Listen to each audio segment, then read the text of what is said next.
BNP বাংলাদেশের সর্বোচ্চ জনপ্রিয় দল এই মুহূর্তে ফ্যাসিস্ট হাসিনার পরে। বিএনপি কিন্তু মানুষ তারেক জিয়ার জন্য করে না, খালেদা জিয়ার জন্য করে না, বিএনপি করে শহীদ রাষ্ট্রপতি প্রেসিডেন্ট জিয়াউর রহমানের আদর্শে। জিয়াউর রহমানের অবদানকে যারা অস্বীকার করবে তারা স্বাধীনতায় বিশ্বাসী না, শুধুমাত্র ফ্যাসিস্ট খুনি হাসিনা জিয়াউর রহমানকে খুনি বলছে। কিন্তু জিয়াউর রহমান এদেশে সর্বপ্রথম খাল খনন করেছেন, জিয়াউর রহমান ইরাক ইরানের যুদ্ধ বন্ধ করেছেন, জিয়াউর রহমান সৌদিতে নিম গাছ যেটা জিয়া গাছ হিসেবে পরিচিত সেটা রোপণ করেছেন। জিয়াউর রহমান ছিলেন এদেশের কৃষক শ্রমিক মেহনতি মজলুম জনতার মুক্তির মহানায়ক।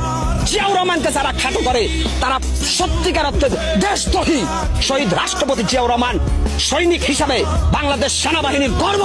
শহীদ রাষ্ট্রপতি জিয়াউর রহমান যুদ্ধ করেছেন ময়দানে, বঙ্গবন্ধু 7 মার্চে ভাষণ দিয়েছেন, উনার ডাকে মানুষ ঐক্যবদ্ধ হয়েছে, আর মাঠ পর্যায়ে যুদ্ধ করেছে জিয়াউর রহমান। অতএব স্যালুট শহীদ রাষ্ট্রপতি জিয়াউর রহমানকে। জিয়াউর রহমানকে যারা নিয়ে যারা